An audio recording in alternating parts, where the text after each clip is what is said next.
Parti à toute vitesse, la police Montgomery intercepte un véhicule flashé à plus de 31 km/h au-dessus de la limite, une infraction punie d'un retrait de permis de conduire immédiat.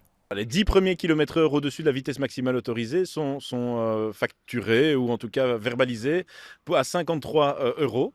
Ensuite, vous recevez un supplément de 6 euros par km/h supplémentaire. Si effectivement vous dépassez les 31 km/h, là c'est une citation à comparaître ou un retrait immédiat du permis de conduire pour autant qu'on vous intercepte sur les lieux du contrôle. Une opération orchestrée dans le cadre d'une des 2 journées de prévention routière annuelles. L'objectif de la journée du speed marathon, c'est effectivement de sortir tous nos radars, d'activer tout notre dispositif de contrôle de vitesse pour maximiser le contrôle sur le terrain et montrer que la vitesse tue encore et blesse certainement sur nos routes. Et donc il y a encore un gros travail à faire à ce niveau-là.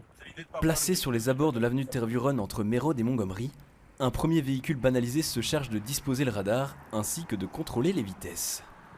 Nous sommes des opérateurs statiques et on essaie d'être le plus discret possible. Nous contrôlons les vitesses avec un appareil et dès que quelqu'un franchit la limite autorisée, nous communiquons via notre canal police à nos collègues pour qu'ils interceptent le véhicule.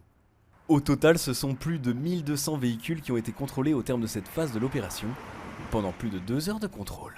On a actuellement 140 véhicules qui font l'objet d'un procès verbal pour infraction à la vitesse. On a 2 retraits de permis immédiats avec un record malheureusement de 90 km/h au lieu de 50 km/h sur cette portion de voie. Pour rappel, la vitesse reste l'une des principales causes de déclenchement d'accidents. Des accidents qui ont amené la mort de 445 personnes sur les routes belges en 2025.